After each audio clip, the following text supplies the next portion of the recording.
Hello, hockey fans of all ages, shapes, and sizes. I thought it'd be appropriate talking about the Sharks off season with giant trees in the background.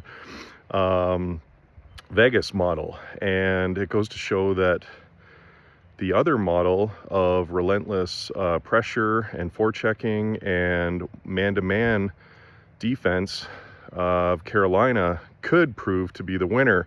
So, do you need the trees or not? That is the question. Um, so that leads me to start with defense. I think externally the entire blogosphere or the league thinks the Sharks are like miles and miles away from actually being competitive defensively, and they need to like overhaul, redo the entire thing. And I don't believe that to be exactly true. Now, what do I mean by that? I think that if you sign, so on the left side, or like Muck in particular, so you've got him on an RFA. I'd give him 2 mil. I really see a humongous ceiling for this guy. He's got wheels. He popped one in, showed he has hands for a big man. He's your kind of car wash defenseman with the bit of upside. A lot of rumors out there that I think Mario's going to get a bag and he's going to walk. This changes the entire complexion of the offseason, in my opinion, for the Sharks, because on the left side, you've got Orlov mentoring Muck on his offside as a lefty on the right side. And then you've got Dickey and you've got Cagnoni, Kegs. So Sam Dickinson, at some points he made a lot of mistakes, but I do feel like he's shown himself to be poised at the Worlds, and I think sending him down would hurt his development. You're not quite competing for the cup yet, so you can't make those tough decisions yet and stifle his development. I think his ceiling's massive as well. So the caveat with Cagnoni is if Ferraro gets the bag like we think he's going to get, most likely Cagnoni gets a full season in the NHL, which I would love. Then you see what you got with this offensive, smaller, kind of mini Huggy type defenseman. Then after that, you look at the right side. I really hope they sign Vincent Desharnais, and then you acquire one stud right-handed defenseman. So you have Orlov, Muck, Sam Dickinson, Cagnoni, and then 2 spots on the right side. I would say if you want to bring Leddy and Klinger back for, league men, go for it. Or veteran contracts just as your 7th and 8th defenseman, totally fine.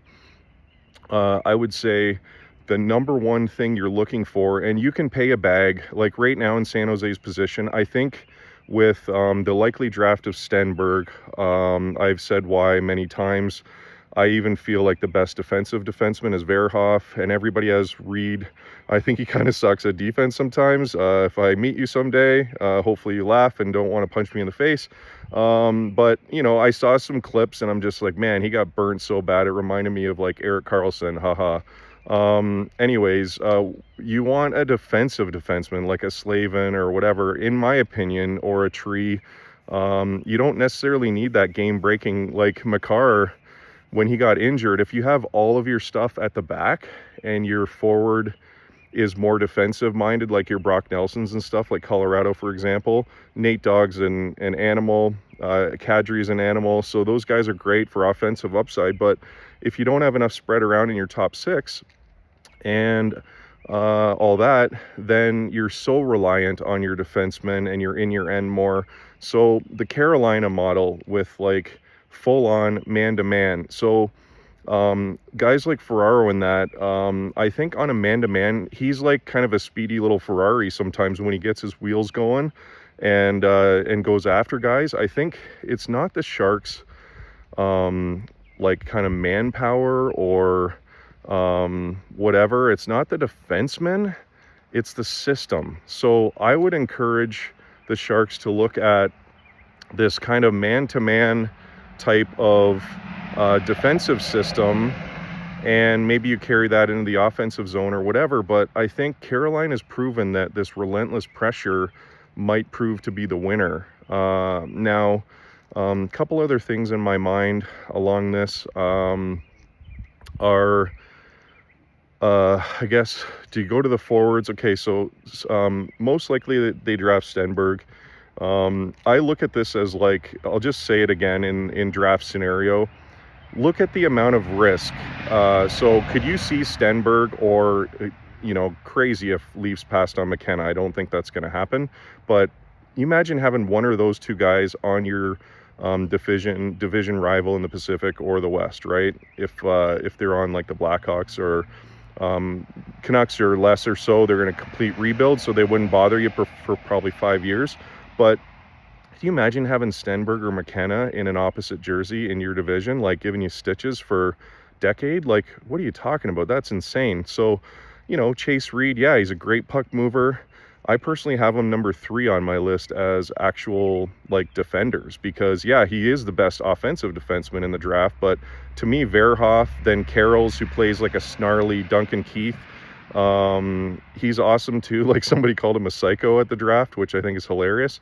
Anyways, yeah, it's like when you play with that level of intensity, he's probably like a really nice guy off the ice. But when you get that gamesmanship and that compete on the ice and you're a psycho, those are the kind of guys you want on your side, right? So I think if the Sharks trade down, which I think is unlikely because it never happens, but I've been given kind of scenarios and kind of feeding the media beast. It's been sort of a feast of what are the Sharks going to do? And kudos to, Tom Holy and Greer and gang for being so cagey. I think it's you guys are creating a lot of content in the NHL by being so cagey. So I think it's a good business strategy to be cagey. So you're putting a little misinformation out there into like, hey, maybe we're going to draft Chase Reed. I promise you, like, I might quit being a Sharks fan if they do at that position.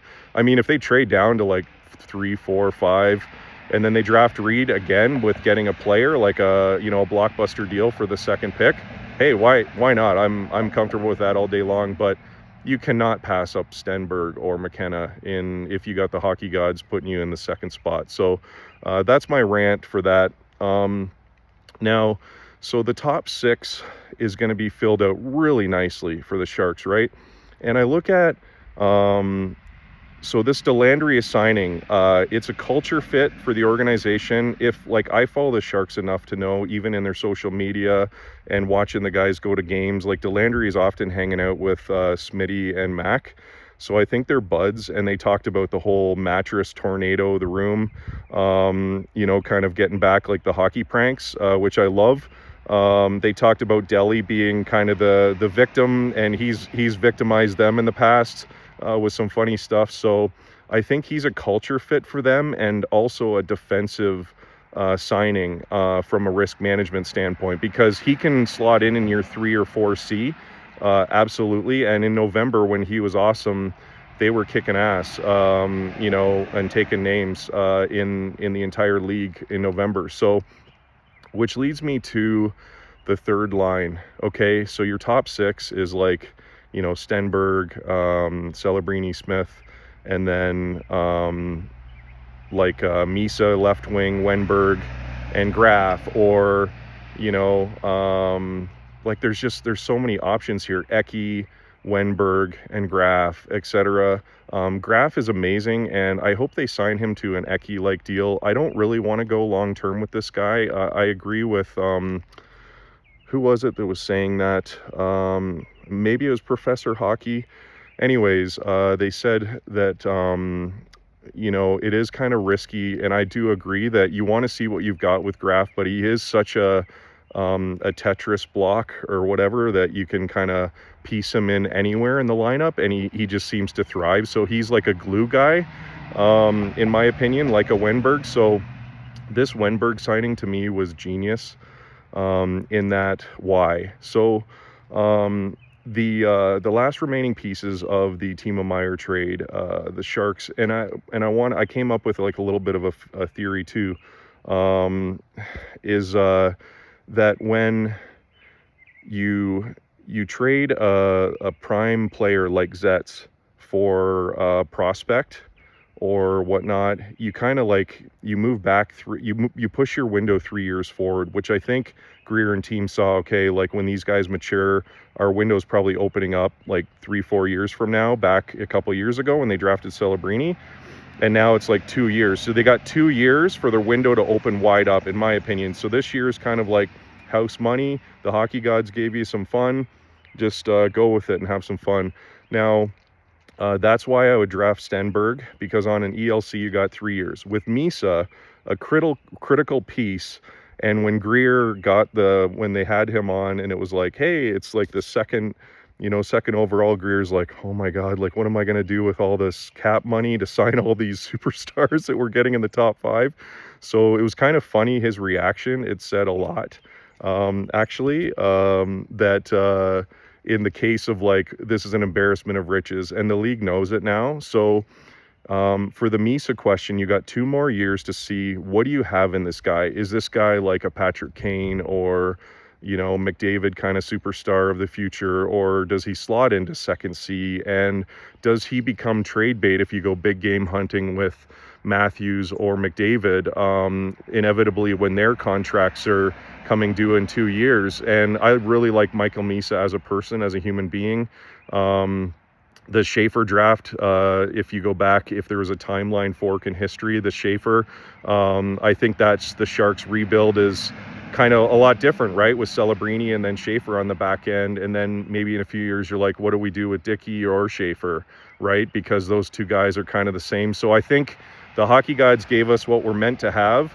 Schaefer, go kick butt in the Isles. And yeah, it's just kind of, it is what it is, right? So you can't turn down Stenberg or these guys just because you're like, oh, well, we need defensemen. Like I've already used the scenario of like Lev Shunov over Demidov, which, let history see, but it's too soon to tell. And honestly, I wouldn't, like whatever they do pick, it's fine. I just think of the defensive risk strategy of like in your division, Chicago Blackhawks or Vancouver Canucks, you see Stenberg or McKenna coming down on you, you're like, why didn't we draft that guy? And, it's like, I'm not terrified of like Verhoff or Reed or Carrolls or anything on the opposing team. Yeah, they can have a part of it, but it goes to show you in the Makar question with your defensemen, they are incredibly value if you place that value in a lot of your cap space in your D. And if I recall correctly, I think I had like 64 mil front end cap, back end cap 40 mil. So I want to talk about the goalie situation for a second. So Ravensbergen and Kirsch they're playing out of their minds, right? Like these guys are studs, and you got the 2-year window, right, to kind of play and see what you have in Askarov. And you got these guys coming right now. It was like doomsday for goaltending a couple years ago. We're like, oh my God, like when they traded Blackie, Mackenzie Blackwood to the Colorado Avalanche, I think that was a tank to get Misa, I believe, if it was like the second year or the first, I can't remember, or it was a tank to get Celebrini. So I think, I'm pretty sure Celebrini was already there, but it was like the tank to get either Schaefer or Misa in that draft, and it worked, right? You wanted, like, you just basically traded off all these like core guys, like clutch guys like Cease and locker room guys, so it, and then, so I want to talk about just briefly, and then I'll go back to the goalies, the locker room, the glue guys like Goody, and Revo. These guys have a place on the fourth line, and that maybe Goody, like he played awesome all year long, and I think he's like one of the best Sharks ever. He's one of my faves. Will Smith is kind of my modern fave player, but best goal in Sharks history. Great guy, humble, he'll defend his teammates. He's such a glue guy. And I think they have him sitting between Celebrini and Smith to kind of keep them from punching each other like stepbrothers while they're getting ready for the game. Anyways, glue guys like that are so important for your culture and to keep the positive vibes going and pushing towards a slog, which is the entire NHL season. Now it's 2 games more, 84 games this year. So back to the goalie. So I'm not saying trade Askey, but there could be a scenario that comes in that forces your hand, right? You've got Ravensbergen and Kirsch in the hopper, and that puts more pressure on him. He's proven to be absolutely lights out, or his confidence is like a little bit bipolar. It's like up and down like a roller coaster, and you really don't want that. Like Carter Hart, I'm sure he's prayed to God over the last several years for forgiveness for whatever he's done. Only he and his teammates will know exactly what that was, but they were recused, or their name was cleared. So we have to treat that as, and the reason I used him was strategic, because I heard he kind of eats like a psycho. He's like the same meal for like 365 days straight, which is absurd. Like, I love variety of food. I love all kinds of food, internationally cuisine. A little bit bigger guy, 6'2", 250. So yeah, maybe I could take Carter Hart's diet and slim down a little bit. If you get a guy like that who can sign, I don't know what his contract is. I'm assuming it's around 5 mil, 3 mil, maybe it's league min. I don't even know, but that's probably his worth. So they signed Ned for 3 mil, right? And I figured that you don't want to invest probably more than 10 mil in your goalies. Like, if you've got your guy for the next decade, sign him to 10 mil. But if Askarov says, I'm your guy, but you don't know, and he's in RFA and he's like kind of lobbying with his agent, he's just like, I want to be the starter for 50 plus games and I'm gonna win all this, and he's like confident, but you got to show a couple seasons. So this 2-year window, Misa's 2 more years as ELC, Stenberg will fall under 3 years, so you have cap flexibility.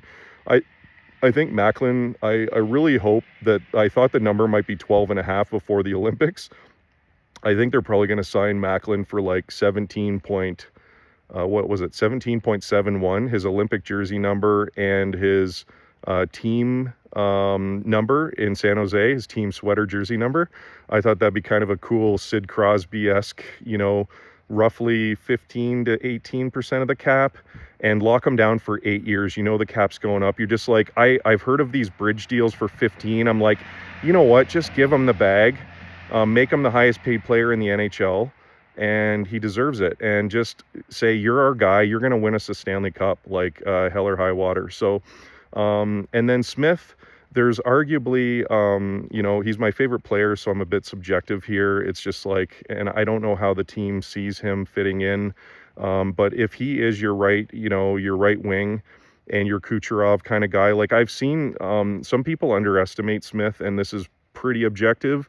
It's like some of the passes, the vision that he's got to like be going down and then passing backwards to Mac on the flank and 1T score. It's like, you can't teach that, and that's what they saw when they drafted him 4th overall. So I think that for Will Smith, it's like I could see them maybe bridging him, the like, hey, if we're not sure, like I thought of like a fun bridge would be like, what was it? I think like 3 times, it was like 22 million, like his number 2.2. I'm like big into like astrology and numbers and stupid stuff like that. Maybe I'm a bit superstitious, putting different equipment on in certain order, or it doesn't quite feel right. I definitely get that for the guys who are, if you know, you know. So yeah, maybe it's like 22 million, 2.22, his number twice, and then that was like roughly, I can't remember, I think the years, it was like, 7.3 AAV over 3 years, right? So you could do a bridge with Smith and say, hey, like, if he's kind of putting pressure on you and saying, hey, you can't find that number for an 8-year deal, and he's like, I just want to prove it to myself, and God bless you, man, go do it and show, and then put your money where your mouth is. I deeply respect that. Or you could just say, hey, like, we believe Smith's ceiling is huge. He's a superstar. He's one of our untouchables with Celebrini. They're best buds off the ice, and on the ice, their chemistry and culture fit, etc. Maybe you just be like, I think 10 mil is a little bit high for Smith, but if he's willing to go 8 by 10, 80 mil, you're just like, the cap's going up. He's our guy, and just do it. And then you don't have to worry about either of these guys. Like, yeah, you've eaten up a huge chunk of that, what is it, like 64 million up front. There's 27 mil a year right there, boom, like in 2 guys, right? So, and then what's Stenberg, Chernyshov, and all these guys gonna want? So I kind of figured that in my theory of the math for your forwards and your 12 forwards or 14 forwards or whatever. You kind of need this mix of like ELCs and, you know, and steady players, like long-term contracts mixed in with each other, etc. Like look at Vegas and Dorofeev. I think it'd be interesting if somebody offer sheeted Dorofeev. I'm not suggesting the Sharks do it because they don't need him. Well, anybody could use him. He's a great player, but I think Vegas, I still think Carolina is going to win. I predicted that when they were down. I predicted the Jordan Staal thing even before, I'm here, pat on the back, before he even scored that second goal. It was like, I think it was like at the first period intermission or something, where he had scored in the first. Anyway, I still think Carolina is going to win because they're relentless pressure. And so a last couple thoughts I had. So the Wenberg signing, I think I might have already said this, but I think it's genius because he can slot in anywhere in 1 to 4C. Anywhere in there, right? He can go to left wing. He can play power play, net front. He's brilliant at, you know, being like a Pavs with his body, and the guys always shoot around him. I'd love if Wenberg practiced tips like Pavelski. And go Pavs for Leafs coach. That'd be so sick. And I'm going to shout out San Jose Hockey Now, Zubair, for the stat of how many coaches have been repeat on different teams. So, and it's like one, and we all know who it is. It's the great Scotty Bowman. So yeah, and that's like, that blew my mind when he pulled that stat. I messaged that on their chat forum.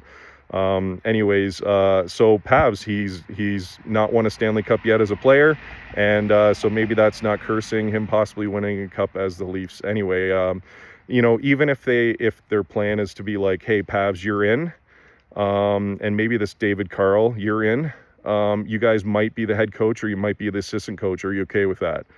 And then if they get Cassidy or whatever, if he comes in and you know, he's the guy or whatever for the Leafs, and that's who they want, but they're just this, it's like this whole thing in Edmonton is kind of throwing a wrench into the whole league, which is kind of like grab my popcorn and watch what happens, watch the fireworks on Canada Day. But anyway, who knows what's going to happen there. But I would say, if you know Pavs is your guy, or this David Carl I've heard a bit about, and both of them have not a big resume, maybe you're like, hey, you guys are in because you're first and we like you, and we know you'll be good with like Austin Matthews development and all that, like the U.S. hockey connection with Pavs. I can see a lot of things that I'll admit when I first saw it, I was like, whoa, that is crazy. Like, he's San Jose Sharks legend, you know, and didn't even play for the Leafs and yada yada. But I was like, the more I thought about it, I was like, hey, the Austin Matthews USA, Team USA, he's Captain America, you know, and Austin's Captain America now. So it's like, I can kind of see some vibes there. Anyway, I wanted to say the last couple things. So this trade that they did for Timo Meier, right? When you trade a prime player who's reached their pinnacle, Meier was scoring 40 goals at the time. That was one of the first two, and I was actually there in person when they scratched him before the trade for Patty Marleau's retirement, and it was like Timo Meier sitting. I'm like, oh no, they're trading Timo time, no. I love Timo. He was one of the great Sharks. Anyways, yeah, he brought Zetz, Muck, and then Musty for the draft pick, right? So Muck and Musty are left, not hanging around, but they're the leftovers from that trade. So I believe Muck has a huge ceiling. Like I said, sign him for $2 million, just go for it, and just say, hey, prove it to us or you're done. You know, you got Orlov for 1 more year to mentor you, and we see you as a long-term staple on the left side. I think he will actually take Orlov's place next year if things go right with the development. He'll play the right side as offside. He'll grow and grow, and then he'll go to the left side. I think you give him 1 year, that's it. You're in or you're done. And then signing that stud right-handed defenseman, I don't think the defense core is that far out as the league thinks it is. You sign like a Radish, John Carlson, a Trouba, so like just a stud. Pay them like $10 million for 2 years or something, this 2-year window. And if a guy wants term, you're just like, nope, immediately. You're like, nope, you're not getting it. If you're a stud, just come in. Like, if Radish wants the bag for 2 years, I think he would look good in teal.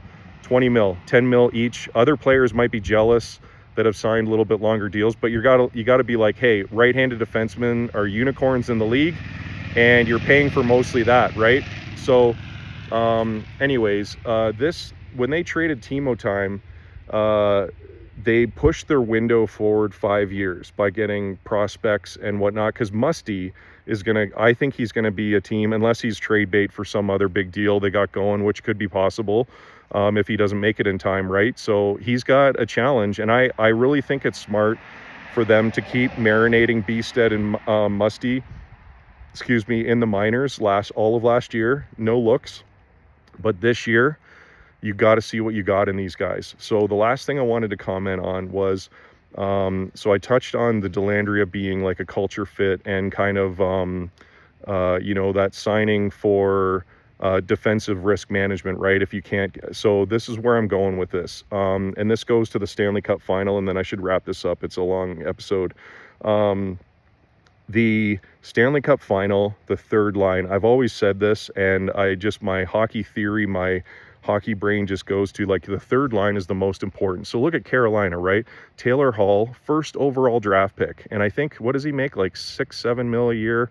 I think something like that, maybe 8, I'm not sure. But he signed, and it's just like, that's a reclamation project, but third line stud, right? He's hitting guys. He's physical. He's grinding them to a paste. And you got Jackson Blake. I believe it's Jason Blake. Either way around. I'm sorry. I'm not too familiar with him. But anyway, and then Stanky, like Logan Stankoven, like I've said in past podcasts, like his best name in the NHL. Yeah, and these guys are absolute weapons on the third line. And their third line salary cap could be potentially 20 mil, right? Like that could be like a third roughly of your on your third line.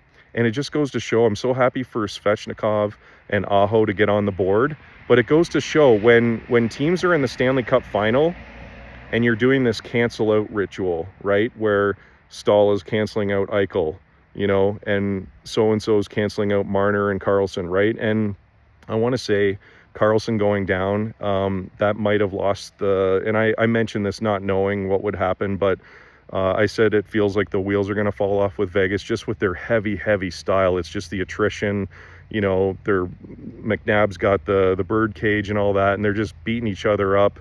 And Carolina's just played way less games, right? And it took Vegas a gauntlet to get there. So kudos to them, but I think it's the time for Carolina. And it'll be reversed at some point where, Carolina's going 7 games if they can keep all these guys, 7 game against the East when it rises again, right? So it goes in cycles, and with a 32-team league and everybody wants to win, you really now, I talked about this concept of a super team, like, hey, Ovi, come on over, we'll sign you for a year or two. Let's go. Let's win a cup. And a couple of these kind of like cheeky signings for like a super team concept, I think is kind of fun.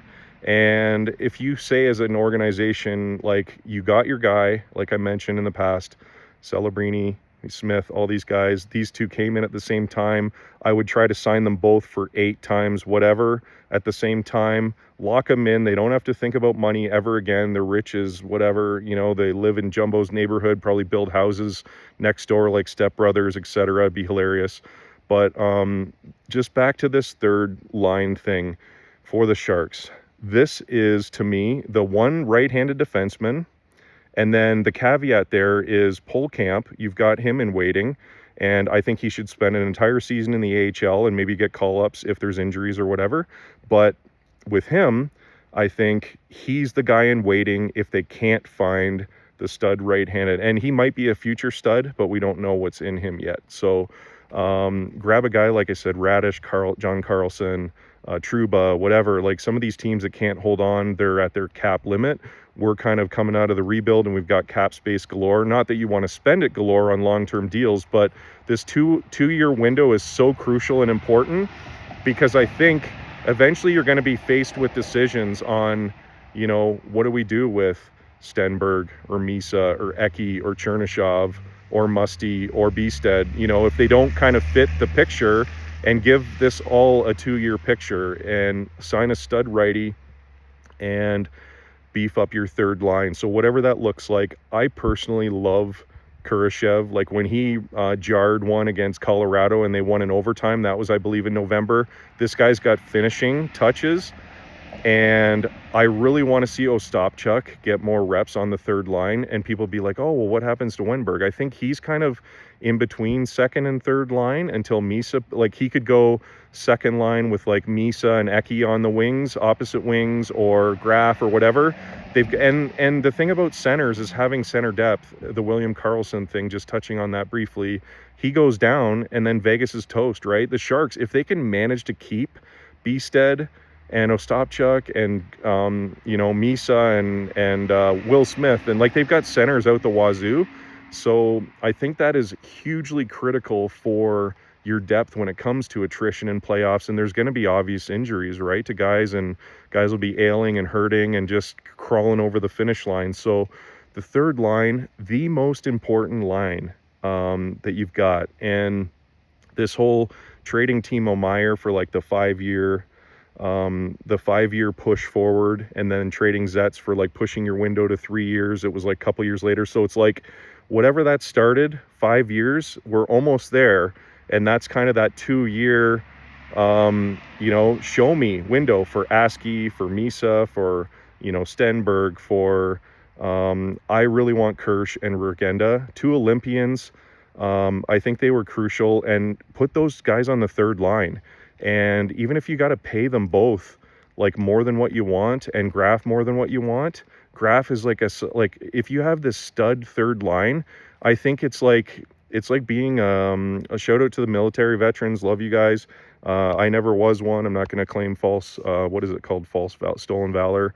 Love you guys. You put your lives on the line. Shout out Mike Rude, one of my friends.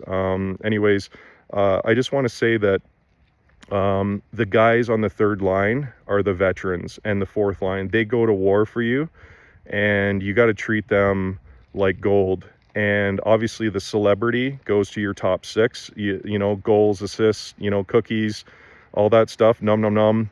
But it's really about the third line. So I would love to see Dellandrea / Ostapchuk in the 3-hole, with Regenda and Kurashev on the wings, or Graf. They might lose one of the guys or both of them, but I think Regenda, to me, is probably the one I'd want to keep more than Kurashev. No offense to Kirsch, but I don't know. It's a tough call. I think Kirsch has more finish than Regenda, but Regenda has that net front big body that you can't buy. You can't teach that. And then I'm even forgetting Sherwood, right? So it's like when Sherwood and Toff, like those guys are going to be competing like their ass off. Or maybe it's even the third line, which is, to me, that's that honorable duty of like, if you're in the Stanley Cup and you're the third line and that's when you get the praise, when you're not getting paid, right? Like the veterans and military guys out there. It's like, that's the key, is if you want to get to the playoffs, you can have a good top 6, you can have like a stud defender that can move the puck, whatever. But I think it matters less and less. It's about your zone versus man-to-man. I do think the Sharks should try a man-to-man defensive system next year and just see what happens. I believe that it'll make Askey and all the defenders look a lot better. It'll be like this relentless get guys in shape cardio right off the hop. That's what our coaches did in minor hockey all the time, like bag skate. You're almost puking the first day after like playing baseball all summer. Anyways, that's it for me today. I think I've covered everything I wanted to say, but the last thing around the center depth is get Bjugstad some reps at the 3rd hole or the 4th hole, whether it's injuries or if you want to sit Wenny for a day for a rest or whatever. I know 82 games is important for some of these guys. Maybe Goody wants to play half of the games, and for his boy Revo, and it's either Goody or Revo. If you're like struggling for roster spots at that point, to get guys in and to make the roster, like Goody's a ultimate team glue guy. I'm sure he would sacrifice 30 some odd games for Revo to play and hit 1,000. Like, you ask him, he'd be like, yeah, why not? I know that's who he is in his heart. He's one of those like veteran type guys that they go to war for you in the playoffs, and you don't really appreciate him as much through the season, but they definitely get their flowers. That's a pretty good pun, actually. They get their flowers in the Stanley Cup and hopefully the finals and hoisting the cup. Anyway, that's it for me. Peace.